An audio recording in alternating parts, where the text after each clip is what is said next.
అందరికీ నమస్కారం. ఈ రాశి వారికి జరిగే శుభాలు అశుభాలు ఏంటో తెలుసుకుందాం. ఈ వీడియోని తప్పకుండా చివరి వరకు చూడండి. ఈ వీడియోని ఇంకా లైక్ చేయకపోతే వెంటనే లైక్ చేయండి. ప్రతిరోజు మీ రాశి ఫలాలు అందరికంటే ముందుగా తెలుసుకోవాలంటే కింద కనిపిస్తున్న రెడ్ కలర్ సబ్స్క్రైబ్ బటన్ ని క్లిక్ చేసి పక్కనే ఉన్న బెల్ బటన్ ని యాక్టివ్ చేయండి. అలాగే ఈ వీడియోని తప్పకుండా మీ మిత్రులతో షేర్ చేయండి. ఈ రాశివారు ఈ రోజు పనులన్నీ చాలా సులభంగా పూర్తి చేస్తారు. దీంతో మీరు చాలా సంతోషంగా ఉంటారు. వ్యాపారులకు ఈరోజు మెరుగైన లాభాలు వచ్చే అవకాశం ఉంటుంది. మీ పనులన్నీ సకాలంలో పూర్తి చేస్తారు.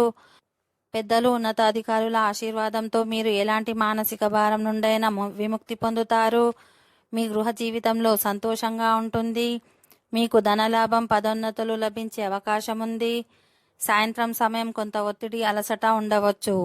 ఈరోజు భావోద్వేగాలకు దూరంగా ఉండకండి. మీ భావాలను ఎవరికైనా చెప్పండి, లేకపోతే భవిష్యత్తులో మీకు సమస్యలు తలెత్తవచ్చు. కుటుంబ జీవితంలో ఆనందంగా గడుపుతారు. మీ వైవాహిక జీవితంలో సంతోషంగా ఉంటుంది. మీ కుటుంబం సన్నిహితులతో అద్భుతమైన విహారయాత్రకు ప్లాన్ చేస్తారు. కొత్త పాత పనుల వల్ల ఆర్థిక లాభం ఉంటుంది. దూరంగా నివసిస్తున్న ప్రియమైన వారి నుంచి కొన్ని శుభవార్తలు వింటారు. ఓకే ఫ్రెండ్స్, ఈ వీడియో నచ్చినట్లయితే మా ఛానల్ని సబ్స్క్రైబ్ చేసుకోండి.